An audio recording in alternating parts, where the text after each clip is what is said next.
Um, Let me start off by saying how beautiful you bridesmaids look. But Anna, you look beautifully, stunningly beautifully.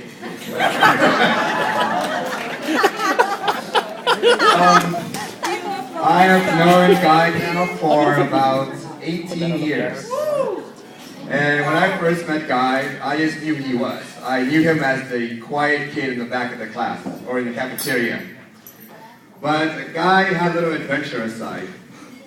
In college, we would used to, when we had class at night, we used to get out at night at 10 o'clock and just drive to the middle of nowhere in the neighborhoods without GPS and try to get lost. And then try to find our way back to the city again. Sometimes we ended up at Point Mugu or Beverly Hills in the middle of nowhere. And that came in pretty handy because we found many back roads. For once, when OJ was released from jail, we tried to go see where OJ was in his house. But there was police everywhere, and they wouldn't let you go in. But because we knew the streets, we found the back way in.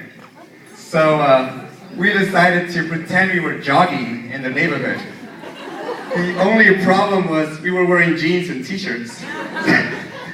So we jogged to his house and stood there, tourists looking at his house, see if we could get a peek of him. Well, he never showed up, but the police did.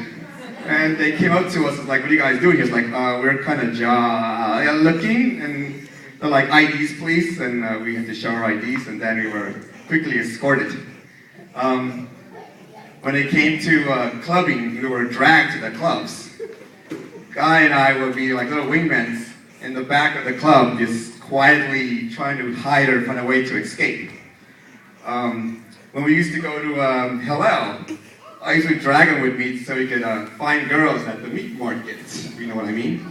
But Guy was never really, girls would come after him, but Guy knew what he wanted. And we'll just reject them. Once, at a UCLA party, we had a crazy girl that chased him around my apartment, and my neighbors, and my other neighbor's apartment. He'll hide in the bathroom, and somehow she knew he was there. But Guy would say no, and that girl never got him. But he was able to be with me and tolerate my craziness. As Galid and Timmy know, when we go to hockey games, I never sit down. I'm always screaming my head off. But Guy will be right there cheering along, and he's right there with me. And to me, he's always been like my brother. And with the family, like Passover, we always had every Passover and Thanksgiving together. My first time drinking, it was fun when Kareen and I decided to take all the glasses of wine during the Passover Seder, and when it was over, we could barely sit up in the chairs. And that was, a very special moment that I'll always cherish. Other times, then there was a party at Leah's when she was leaving to South America. At that time, I was actually in Central America, but I had a little sensation in the force that something was going on in Guy's brain, and there was a girl that tickled him. And that ended up being Anna. And Guy, when I came back, he told me he met this beautiful girl, and she just had to beat her. So at a party at my place for New Year's Day, I invited her to come, both of them to come over. But Guy did not talk to her at all, and didn't recognize her. When I told him, well, she was right next to you, Guy was like, no, she wasn't. It's like, yes, she was.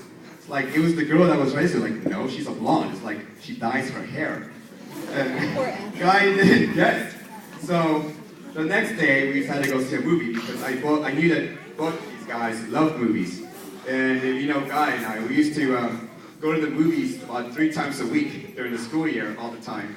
So during the month, we'd probably see 20 movies at the movie theater. In fact, we saw Star Wars about 9 times when it first came out.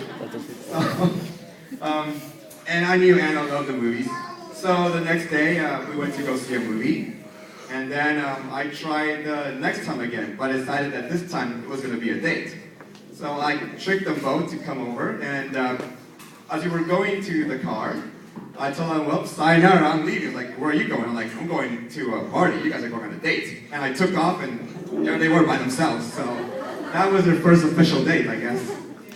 And I guess, I could say to you that my words of wisdom will be, may the force be with you, but that was used for Matthew's wedding, and I guess the one who needs the force now is me, since I'm now the last single man here, and my group of friends. It's not about you, Tony. So, to all you, Jewish mothers, please, do your mitzvah and send your single girls to me.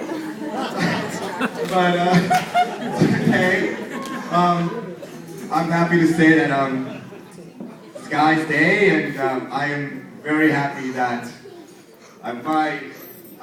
we call each other my student brother, has found the perfect girl. Yay. And they are just perfect for each other, and I can never be happier.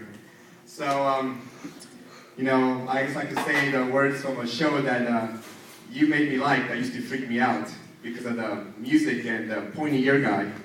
And that would be, yes, live long and prosper. So, to the bride and groom. Yay!